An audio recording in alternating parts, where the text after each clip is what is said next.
Coba aja gue daftar ke organisasi itu. Coba aja gue berani nyatain perasaan ke dia. Coba aja sekarang gue bisa dapet kerjaan.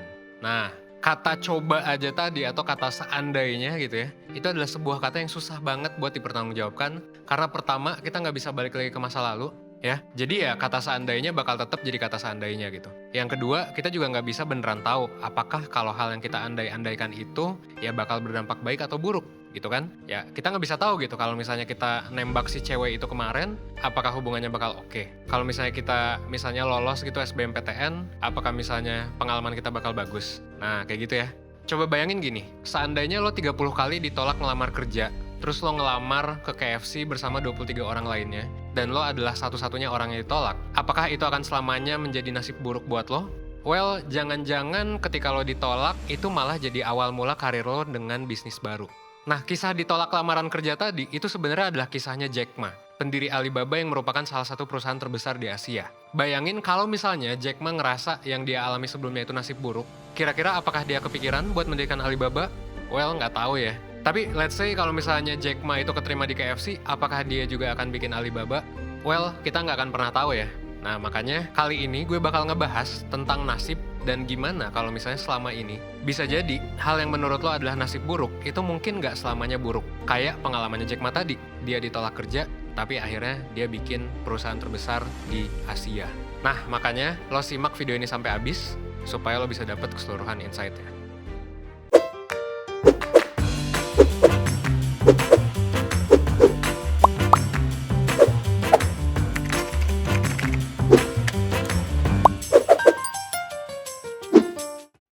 Ngomongin soal nasib buruk, ada satu cerita yang pengen gue sampein ke lo. Nama ceritanya adalah The Nova Effect. Cerita ini pertama kali disampaikan dalam sebuah channel YouTube bernama Pursuit of Wonder. Sesuai dengan namanya, cerita ini sebenarnya bermula dari seekor anjing bernama Nova. Dan pemiliknya namanya Eric. Nah, jadi ada Nova, ada Eric. Suatu hari, Eric kehilangan Nova ketika dia lagi jalan-jalan santai. Dan ketika Nova hilang, ya Eric cuma bisa ngerasa sedih sambil terus nyari-nyari si Nova.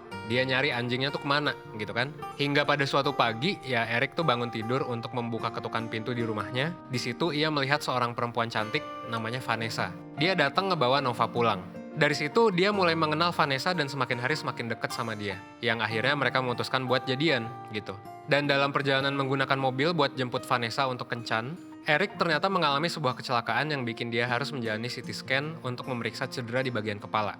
Pas Eric dapat hasil CT scan, dokternya tuh bilang ke Eric gitu, Eric, lo mau kabar buruk atau kabar baiknya dulu?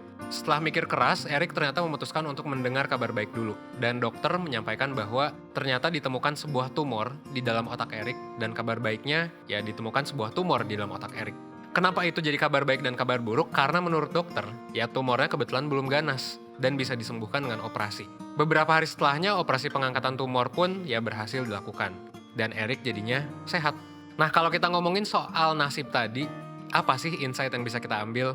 Well, Nova Effect ini mengingatkan ke kita bahwa seringkali sesuatu yang kita anggap nasib buruk bisa aja adalah nasib baik gitu. Begitu pula sebaliknya. Sesuatu yang kita anggap baik mungkin buruk buat kita. Sederhananya ya emang susah aja buat nentuin ya nasib kita tuh baik atau buruk gitu. Siapa yang tahu kan bahwa dari kehilangan Nova, anjingnya, Eric bisa ketemu sama jodohnya, Vanessa. Dari ketemu Vanessa, Eric juga ternyata jadi kecelakaan. Tapi dari kecelakaan, Eric bisa mencegah tumornya menjadi ganas. Siapa tahu apa yang selanjutnya bakal terjadi, ya gak ada yang tahu gitu. Wallahu alam ya. Pandangan ini sebenarnya mirip sama pandangannya seorang filsuf yang namanya adalah Alan Watts. Menurut Watts, seluruh proses yang terjadi di alam semesta ini adalah sebuah integrasi dari proses-proses yang kompleks banget. Kompleksitasnya tuh begitu tinggi dan gak mungkin buat kita untuk mengetahui apakah sesuatu itu baik atau buruk. Karena kita gak akan pernah tahu apa yang nanti akan terjadi, apa yang jadi konsekuensi dari nasib buruk kita, dan kita juga gak akan pernah tahu apa yang akan jadi konsekuensi dari nasib baik kita. Alias kita gak akan pernah tahu gitu, takdir tuh bakal ngebawa kita kemana, mau itu baik mau itu buruk gitu. Ironisnya memang kan banyak dari kita yang kayak sering menyesali takdir kita ya. Kayak kita gak lolos inilah, kita gagal inilah, kita dijahatin lah, gitu kan. Sebenarnya Nova Effect ini juga mungkin banget buat terjadi dalam kehidupan sehari-hari. Nasib buruk apa sih yang baru lo alami? Apakah lo baru gagal ngelakuin sesuatu? Apakah lo baru dipermalukan sama orang? Apakah lo baru, gua nggak tahu ya, apapun yang terjadi yang mungkin lo anggap itu negatif gitu. Atau misalnya lo kemarin ketolak SBMPTN di kampus impian. Ya bisa jadi aja itu ternyata awal dari pertemuan lo dengan teman-teman di kampus lo yang lain gitu. Yang bakal bikin hidup lo selalu bahagia. Kalau yang tadi malu gitu kan, gagal, mungkin rasa malu itu merupakan awal dari motivasi lo buat belajar jadi lebih baik. Bahkan kalau lagi susah dapat kerjaan, siapa yang bisa bilang gitu bahwa lo gak bisa ngalamin hal yang sama kayak Jack Ma, gitu kan? Sekarang kita udah sama-sama paham bahwa dunia itu penuh dengan misteri. Kita nggak bisa tahu bahwa apakah suatu hal itu bisa jadi baik atau bahkan buruk. Kalau gitu, apa sih yang seharusnya kita lakukan gitu? Pertama, kita bisa belajar buat jadi lebih optimis. Kalau misalnya ada hal buruk yang terjadi sama diri kita, dibandingkan kita terus-terusan mikir bahwa kayak, coba kalau gue gini, coba kalau gue gitu, seandainya gue gini, seandainya gue gitu. Kita coba cari sisi baik aja dari kejadian tersebut gitu. Apa sih silver lining gitu ya, silver lining dari kejadian buruk itu? Yang kedua, kita bisa belajar buat menghentikan overthinking yang kita alami. Jadi gini, karena dunia itu sekompleks dan serumit itu, justru itu artinya yang perlu kita lakuin dalam hidup itu sesederhana itu gitu. Intinya kita harus tahu aja apa yang benar-benar bisa kita kontrol. Karena realitanya kita nggak bisa kontrol apa yang bakal terjadi sama diri kita di masa depan.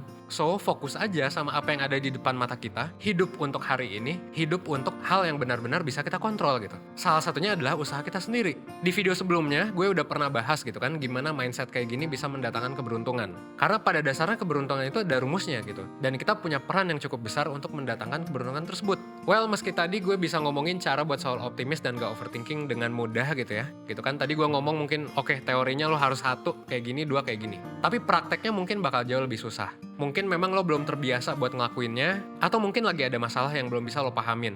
Jadinya lo kepikiran terus, gitu kan?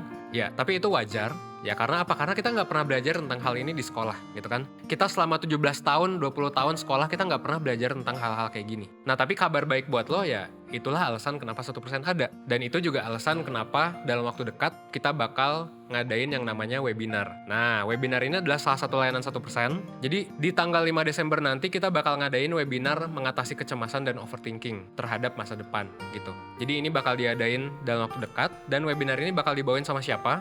Webinar ini tuh bakal dibawain sama Kak Melisa, dia adalah psikolog 1%, dan juga Hilma yang merupakan mentor 1%. Sebagai lulusan psikologi dari kampus-kampus terbaik di Indonesia, lo nggak perlu ragu lah sama kemampuan mereka buat ngebahas kecemasan dan overthinking yang mungkin lo alamin gitu. Yang kayak lo kepikiran buruk-buruknya doang gitu selama ini, negatif-negatifnya doang gitu. Nah, di sini lo bakal belajar tentang gimana caranya lo mengatasi itu, mengatasi kecemasan, mengatasi overthinking. Dan lo juga bisa diskusi langsung bareng mereka di webinar itu. Dan lo juga bukan cuma bakal dapat materi doang, tapi lo juga bakal dapat pertama psikotes. Jadi akan ada psikotes yang bakal ngebantu lo buat paham sama masalah yang lo alamin gitu ya. Karena psikotes ini udah kita susun supaya nanti hasilnya bakal objektif dan insightful banget gitu buat lo yang sesuai dengan masalah lo.